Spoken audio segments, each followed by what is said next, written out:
Personne n'a fait attention à cette petite fille, jusqu'à ce qu'elle marche seule vers la cage du monstre. À l'intérieur, un chien policier brisé, jugé trop dangereux pour vivre. Quand elle a tendu sa petite main à travers les barreaux, la foule a hurlé de peur. Mais ce qui s'est passé ensuite a figé le temps et choqué tout le monde. Elle seule connaissait le terrible secret de ce chien. Restez avec nous, car cette rencontre bouleversante va vous marquer à jamais. Restez avec nous, car cette histoire incroyable vous laissera sans voix. Avant de commencer, n'oubliez pas de liker et de vous abonner. Et surtout, je suis curieux, d'où nous regardez-vous? Indiquez votre pays dans les commentaires. J'adore voir jusqu'où voyagent nos histoires. Les immenses portes en chêne de la grange s'ouvrirent dans un grincement sinistre, laissant s'engouffrer une rafale de vent glacé. À l'intérieur, l'air était lourd, saturé d'une odeur âcre de paille humide, de tabac froid et de métal rouillé. Une foule compacte d'adultes s'y pressait déjà, formant un mur de dos courbé, de manteaux gris et de voix graves. C'était un lieu dur, un lieu d'affaires, où l'on venait acheter de la sécurité, pas de l'amour. Personne ne remarqua la petite silhouette qui venait de franchir le seuil. Lily, 10 ans, paraissait minuscule dans cet espace gigantesque. Ses baskets rouges, usées par le temps, contrastaient violemment avec la poussière grise du sol. Elle tremblait, non pas à cause du froid qui mordait ses joues pâles, mais à cause de ce qui battait dans sa poitrine. Son cœur cognait si fort qu'elle avait l'impression que tout le monde pouvait l'entendre, couvrant même le brouhaha des conversations. Dans sa main gauche, ses doigts étaient crispés sur un morceau de papier plié, si souvent manipulé qu'il en était devenu doux comme du tissu. Une photo. Dans sa main droite, enfouie au fond de la poche de son jean, elle serrait un objet dur, froid, au bord tranchant. Le badge de police de son père. Le métal glacé contre sa paume brûlante était sa seule encre, sa seule force. Elle prit une profonde inspiration, gonflant sa petite poitrine, et fit un premier pas, puis un autre. Au fur et à mesure qu'elle avançait dans l'allée centrale, la foule s'écartait, non par courtoisie, mais par surprise.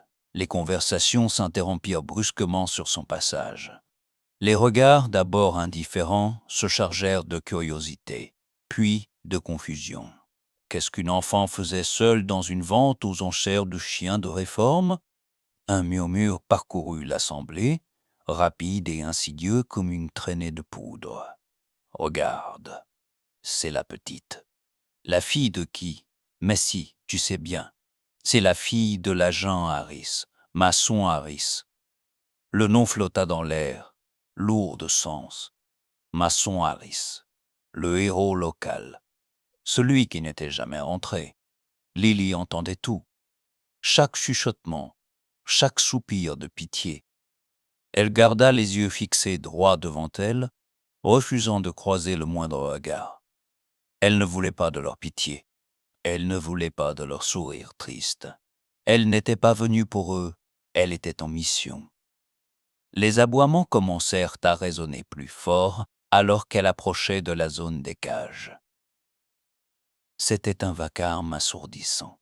Des dizaines de chiens, anxieux, excités ou effrayés, hurlaient leur désarroi. Pour n'importe qui d'autre, ce bruit aurait été terrifiant. Pour Lily, c'était le son de l'espoir. Elle commença à lire les numéros inscrits à la craie sur les ardoises accrochées aux grilles. Cage 3010, un malinois agité qui tournait en rond. Cage 3012, un labrador noir qui aboyait joyeusement. Cage 3014. Son souffle se bloqua dans sa gorge. Elle cherchait un numéro précis, un numéro qu'elle avait répété chaque soir dans ses prières depuis 3 mois. Elle ignora les chiens magnifiques, ceux qui avaient le poil brillant et l'œil vif, ceux qui attiraient déjà les acheteurs potentiels. Elle avançait vers le fond de la grange, là où la lumière se faisait plus rare, là où l'odeur de la peur était plus forte. Les gens s'étaient arrêtés de parler pour l'observer. Une petite fille en baskets rouges, marchant seule vers les ténèbres du fond de la salle, et soudain, elle s'immobilisa. Cage 3018. Le numéro était là, à peine lisible sous la poussière. Contrairement aux autres cages, celle-ci était silencieuse. Pas un aboiement, pas un bruit de griffes. Juste une masse sombre, immobile, tapie dans l'ombre la plus reculée. Une forme brisée que le monde avait déjà oubliée. Lily sentit les larmes lui monter aux yeux chaudes et incontrôlables. Elle ne les essuya pas. Elle s'approcha lentement des barreaux froids, son cœur battant un rythme de guerre. Elle était arrivée. Il était là. La cage 38 semblait vide au premier regard, comme un trou noir au milieu de la grange bruyante. Il n'y avait pas de ruban, pas de photos flatteuses, pas de jouets colorés, juste l'obscurité. Lily, les mains agrippées aux barreaux glacés, plissa les yeux. Son souffle créait une petite buée blanche devant son visage. Au fond, dans l'angle le plus sombre, quelque chose bougea. Ce n'était pas un mouvement vif, ni une menace. C'était un mouvement lourd, fatigué. Une masse de fourrure s'anima péniblement.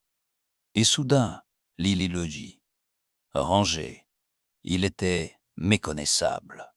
Le fier berger allemand, aux muscles d'acier que son père amenait à la maison après le service, n'était plus qu'une ombre. Son pelage, autrefois brillant comme de l'obsidienne, était terne, emmêlé, couvert de poussière grise. Une longue cicatrice, souvenir brutal de l'explosion, traversait son épaule droite. Une de ses oreilles tombait tristement sur le côté. Mais le pire, c'était son attitude. Il ne regardait pas la grille. Il ne regardait pas les gens.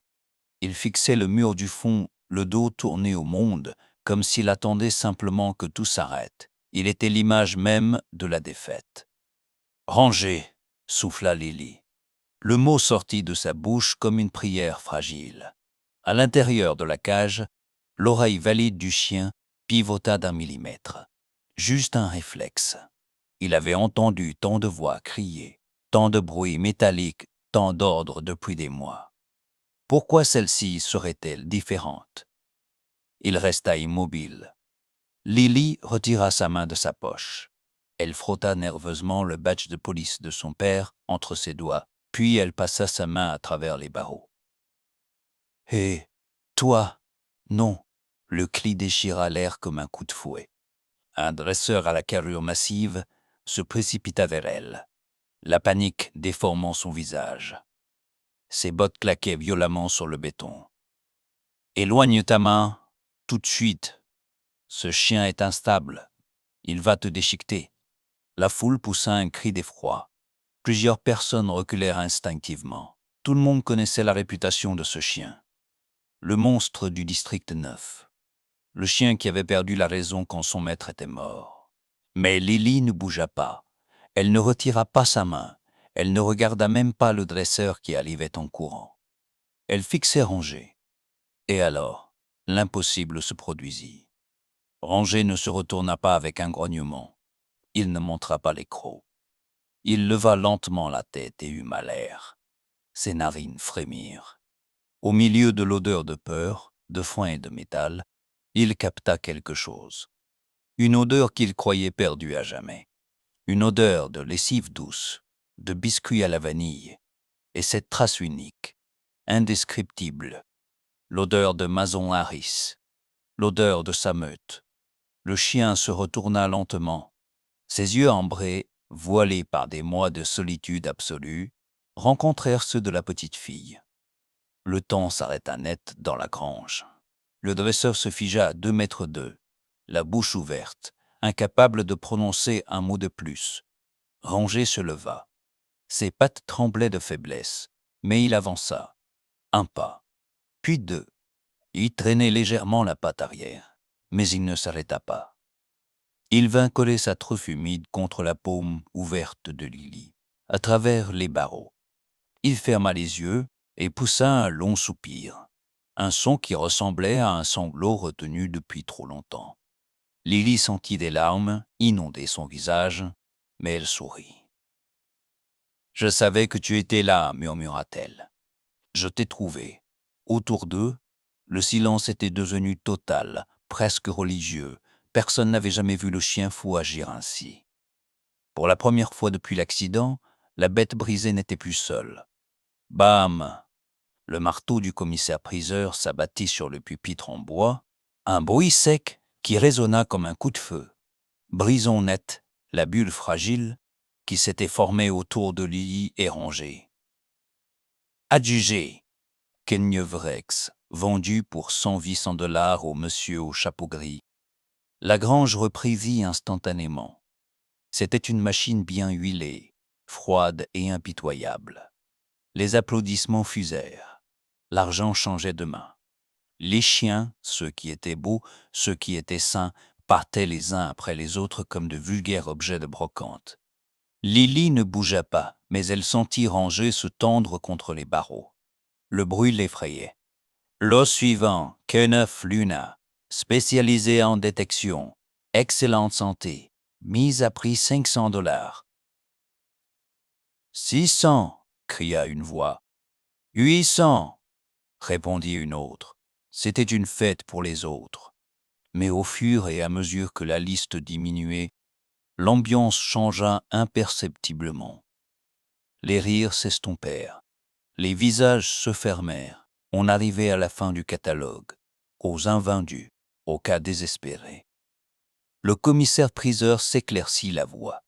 Il ajusta ses lunettes et jeta un coup d'œil mal à l'aise vers la cage 38. Il n'y avait plus d'enthousiasme dans sa voix, seulement une fatigue bureaucratique. Bien, passons au lot final de la matinée. Il fit une pause, feuilletant ses notes comme s'il cherchait une qualité à vendre, mais n'en trouvait aucune. Canne Franger, ancien du district 9, réformé pour instabilité comportementale suite à un incident de service. Le mot « incident » plana dans la salle comme un nuage toxique. Tout le monde savait ce que cela voulait dire. Ce chien avait vu la mort. Ce chien avait été brisé. Nous cherchons un preneur averti. Mise à prix. $100. Le silence qui suivit fut écrasant. Pas un murmure, pas une main levée. Les acheteurs regardaient leurs chaussures ou vérifiaient leur téléphone. Personne ne voulait croiser le regard du chien maudit. Ranger, lui, avait baissé la tête, comme s'il comprenait chaque mot de ce jugement silencieux. Il savait qu'il était indésirable.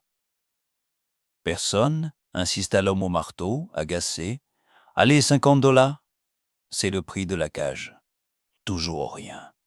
Juste le vent qui sifflait à travers les planches disjointes de la grange. Le commissaire soupira bruyamment. Il ferma son dossier avec un claquement définitif. Très bien. L'eau retirée. Le chien sera remis au service vétérinaire pour protocole de fin de vie. Le sang de Lily se glaça. Protocole de fin de vie. Ils allaient le tuer. Ils allaient l'effacer, comme s'il n'avait jamais été un héros. Ils allaient finir ce que la bombe n'avait pas réussi à faire. L'injustice lui brûla la gorge comme de l'acide. Non, pas lui. Pas le partenaire de papa. Alors que le commissaire levait son marteau pour clore la séance, une voix s'éleva. Elle était petite, tremblante, mais elle trancha le silence lourd de la grange comme une lame de rasoir. « Je le prends !» Toutes les têtes pivotèrent d'un coup. Le commissaire s'arrêta, marteau en l'air. Au fond de la salle, minuscule face à la foule d'adultes, Lily s'était levée. Elle serrait les barreaux de la cage de toutes ses forces, le visage pâle mais les yeux flamboyants de détermination. Quelqu'un ricana nerveusement au premier rang. « C'est une blague ? Où sont ses parents ?» Le commissaire plissa les yeux, cherchant à comprendre. « Petite, rassis-toi. Ce n'est pas un jeu ici. »« Je ne joue pas, » répondit Lily, sa voix gagnant en force. Elle fit un pas vers l'estrade, seule contre tous. « Vous n'avez pas le droit de le tuer. Je le prends. » La foule commença à murmurer. De l'amusement, de l'agacement. Lily s'en moquait. Elle venait de déclarer la guerre au monde des adultes pour sauver une âme. Le commissaire-priseur secoua la tête avec un sourire condescendant. « Écoute, petite, c'est mignon, vraiment, mais tu es une enfant. Tu ne peux pas acheter un chien de police, encore moins celui-là. C'est illégal. Retourne voir tes parents. » Un officier en uniforme strict s'avança, le visage fermé. Il posa une main lourde sur l'épaule de Lily pour l'éloigner de la cage. « Allez, ça suffit le spectacle. On évacue. » Rangé derrière les barreaux, émit un grondement sourd. Pas d'agressivité, mais un avertissement. Il sentait la détresse de la petite. Lily se dégagea brusquement de la main de l'officier. Elle ne recula pas. Au contraire, elle plongea sa main dans sa poche et en sortit l'enveloppe pliée qu'elle gardait contre son cœur. « J'ai la permission, » dit-elle, la voix tremblante mais claire. « J'ai l'ordre officiel. » L'officier fronça les sourcils. « L'ordre de qui? Du maire? »« Non, » répondit Lily en dépliant le papier jauni. « De son partenaire. » Elle leva la feuille. Tout le monde reconnut l'écriture. Une écriture penchée, rapide, celle de Mason Harris. Un silence de cathédrale tomba instantanément sur la grange. Même le vent sembla s'arrêter de souffler. Les mains de Lily tremblaient, mais elle commença à lire à haute voix. Sa voix d'enfant résonnait étrangement dans cet immense espace, portant les mots d'un mort. « Ma chère Lily, si tu lis cette lettre, c'est que je ne suis pas rentré. Je sais que tu es triste, mais j'ai une dernière mission pour toi. La plus importante. » Quelques personnes dans la foule retirèrent leurs chapeaux. L'officier strict devint pâle. « Ranger va revenir seul. Les gens vont dire qu'il est dangereux et vont dire qu'il est cassé, mais ils ont tort. Il aura juste le cœur en miettes, comme toi. Il m'a sauvé la vie 1000 fois, Lily. Maintenant, c'est à toi de le sauver. Ne le laisse pas dans une cage. Ramène-le à la maison. Il est ta famille. » Lily baissa la lettre. Des larmes roulaient sur ses joues, tombant sur le papier usé. Elle leva les yeux vers le commissaire, qui avait ôté ses lunettes pour essuyer ses yeux. « Papa a dit que c'était ma mission. » L'officier strict se racla la gorge, visiblement ébranlé, mais prisonnier du règlement. « Je suis désolé, gamine. C'est bouleversant, mais la loi est la loi. Un mineur ne peut pas signer les papiers de responsabilité pour un chien classé K9. Il faut un tuteur certifié. » C'était fini. Malgré la lettre, malgré l'émotion, le mur administratif était infranchissable. Lily sentit ses jambes flancher. « Je suis son tuteur. » Une voix rocailleuse, grave comme le tonnerre, s'éleva du fond de la salle. Un homme âgé s'avança. Il boitait légèrement, appuyé sur une canne, mais son allure imposait le respect. Il portait une vieille veste militaire, le sergent Beckett. Une légende parmi les maîtres chiens.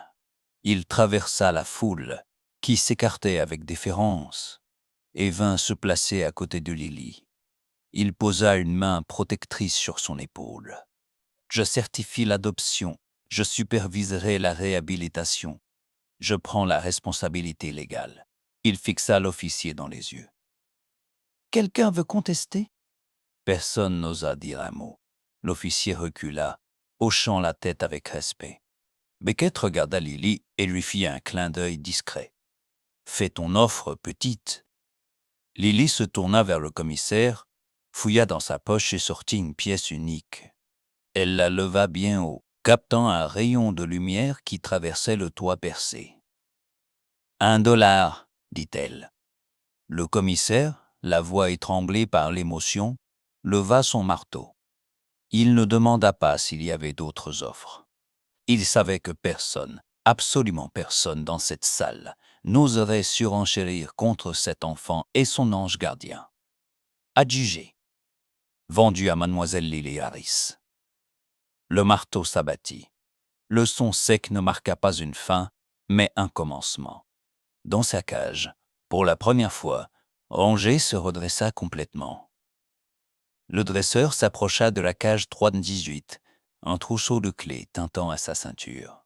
Il jeta un regard hésitant vers le sergent Beckett, qui hocha la tête pour lui donner le feu vert. Le bruit de la clé tournant dans la serrure rouillée fut strident. Cric! La lourde porte grillagée s'ouvrit en grinçant, libérant un passage vers le monde extérieur. Mais Ranger ne bougea pas. Recroquevillé dans son coin d'ombre, il fixait cette ouverture, comme s'il s'agissait d'un piège. Pour un chien qui avait vécu l'enfer, la cage était devenue sa seule certitude, sa seule protection contre un monde qui explosait et brûlait. La liberté était terrifiante. Lily ne le brusqua pas.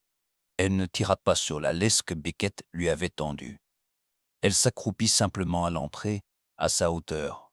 « Viens, mon grand », chuchota-t-elle. « On rentre à la maison. » Elle tendit la main, paume ouverte vers le ciel. Ranger hésita. Ses muscles tressaillaient sous sa peau cicatrisée. Puis, poussé par un instinct plus fort que la peur, il fit un pas.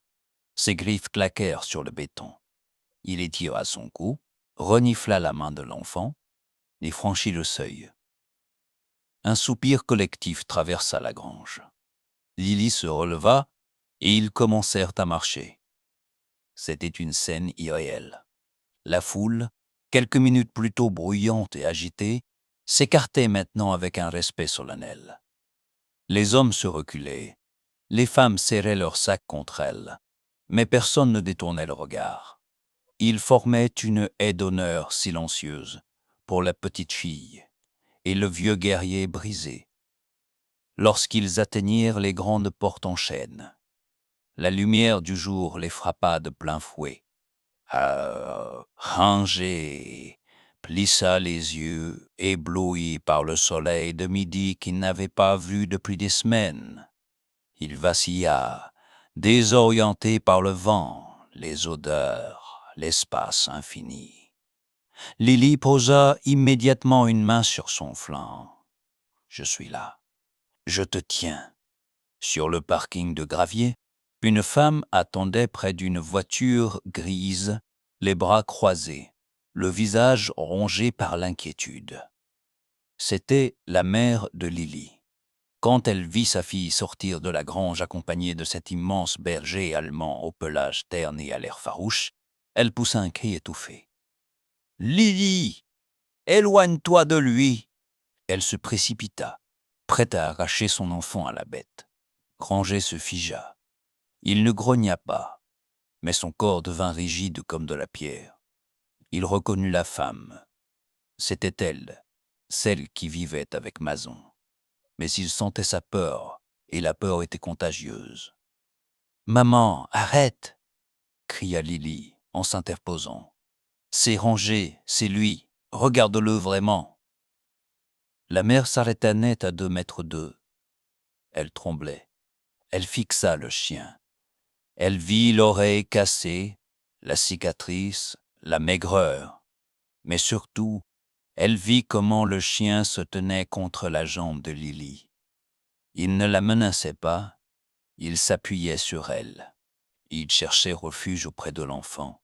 Les larmes montèrent aux yeux de la mère. Oh mon Dieu, il a l'air si perdu. « On le ramène, maman, » dit Lily fermement. Papa l'a demandé. Le trajet de retour fut une épreuve. Ranger refusa de monter dans le coffre. L'espace clos le terrifiait. Il finit par s'installer sur la banquette arrière, collé contre Lily. Dès que le moteur démarra, il fut pris de tremblements incontrôlables. Chaque vibration de la voiture semblait réveiller un souvenir traumatique. Il haletait, les yeux écarquillés, cherchant une issue. Lily passa ses bras autour de son cou puissant. Elle enfouit son visage dans sa fourrure, qui sentait la poussière et la tristesse. « Respire. Ranger. Respire. On ne va pas là-bas. On rentre. » Sous ses doigts, petit à petit, Les battements de cœur du chien ralentirent, se calant sur le rythme apaisant de ceux de l'enfant. Ils étaient deux naufragés sur le même radeau. La maison était silencieuse. Un silence différent de celui de la grange, un silence chargé de souvenirs.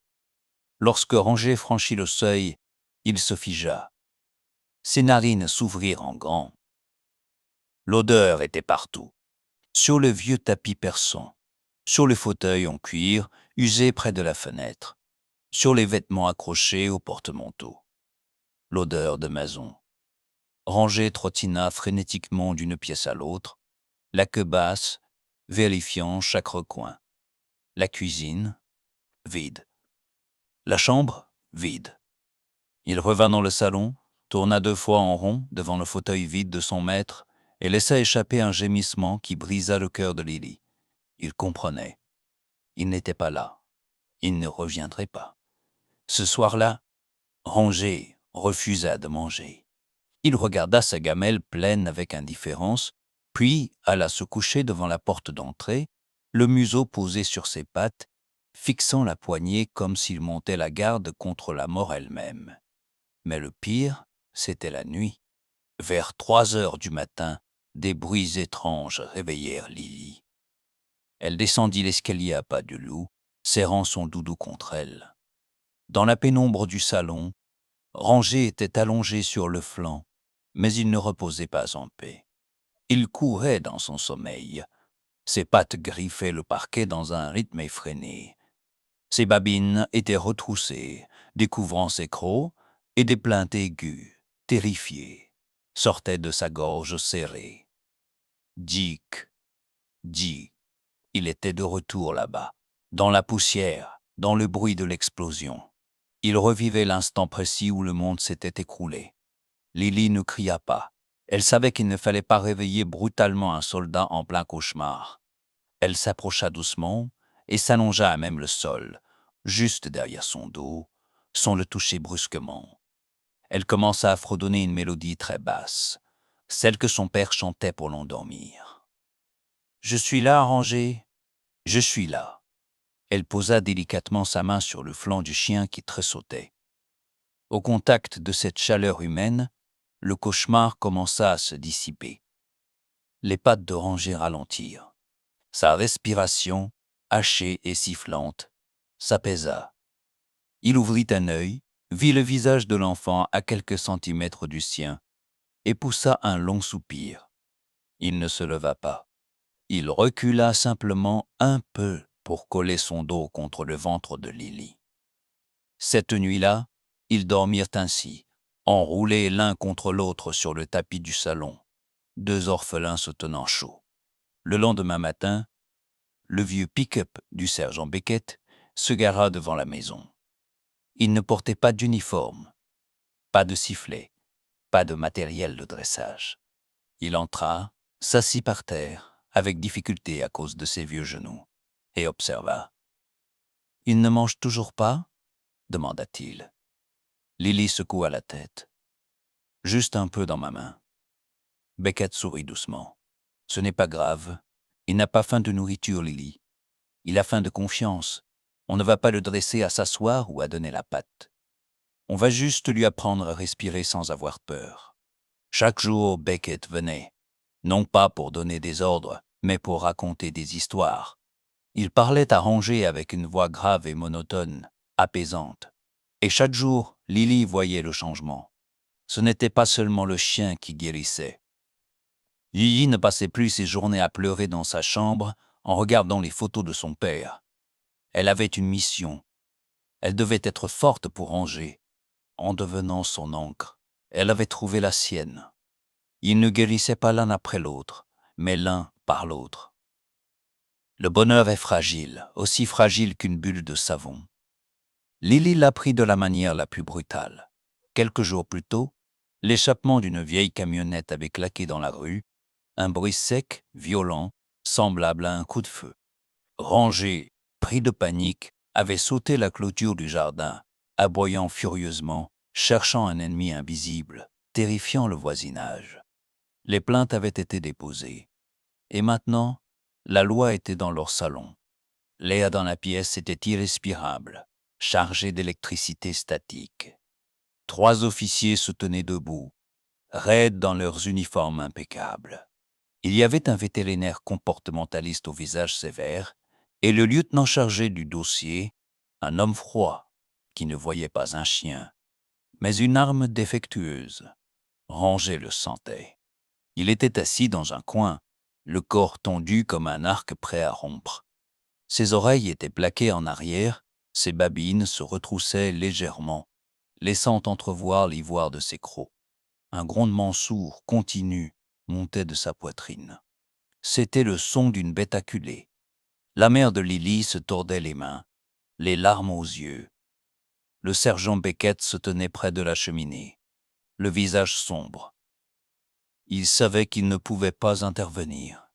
C'était un test officiel.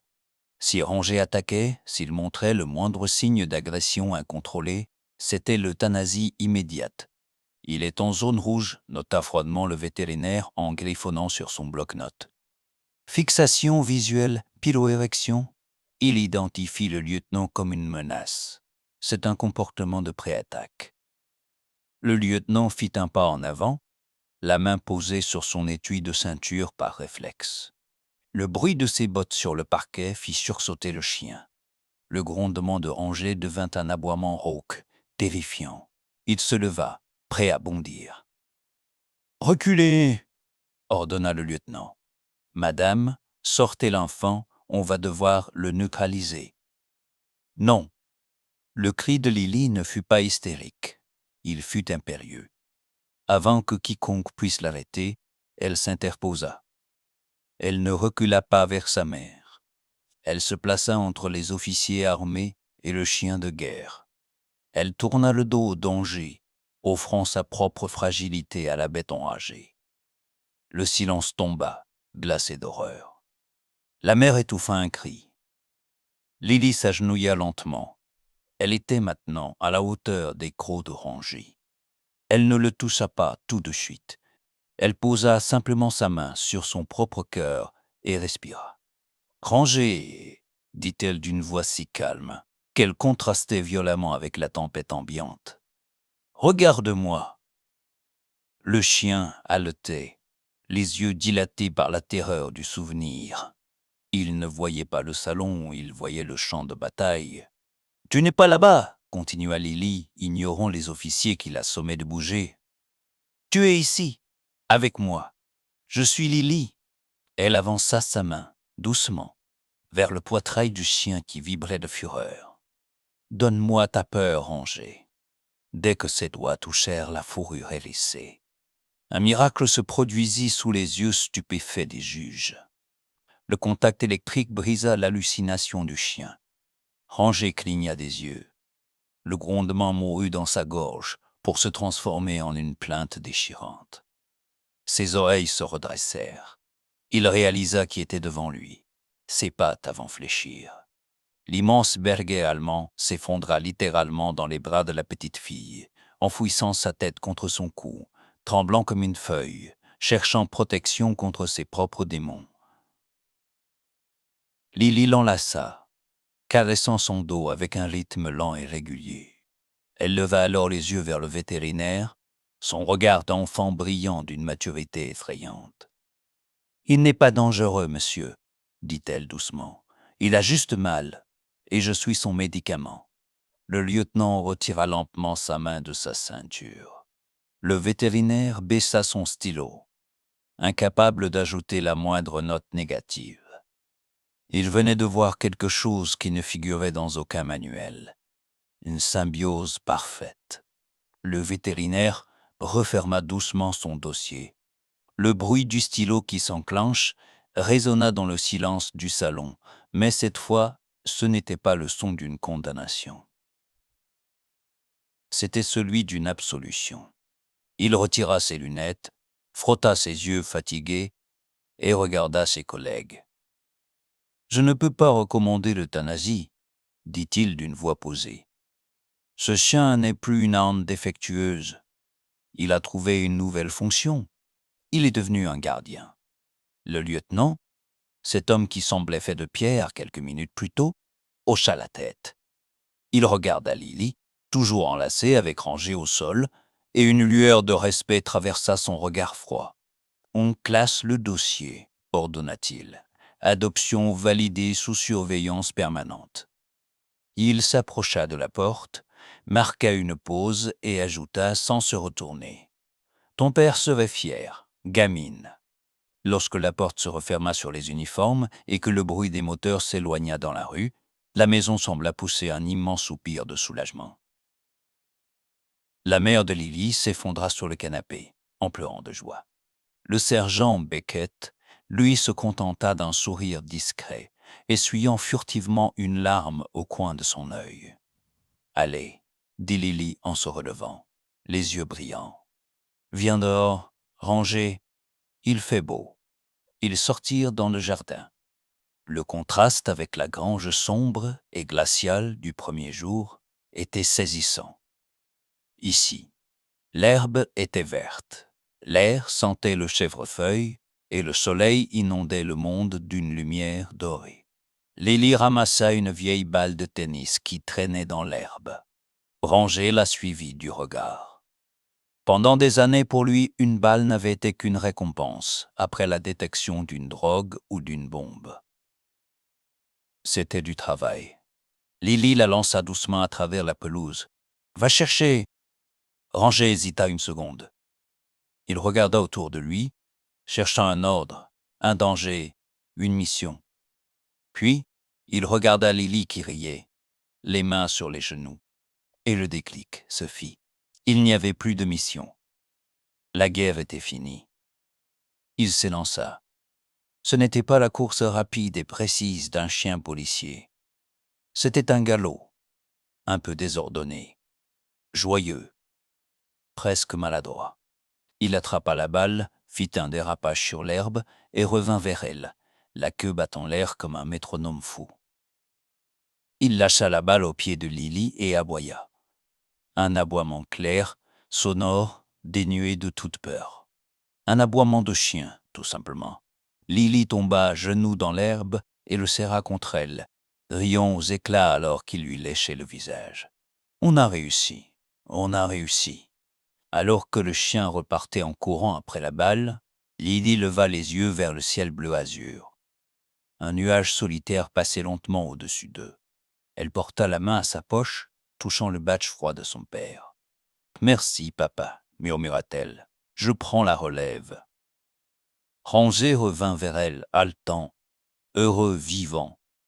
Ils étaient deux survivants, deux cœurs recousus ensemble qui avaient transformé une fin tragique en un nouveau départ.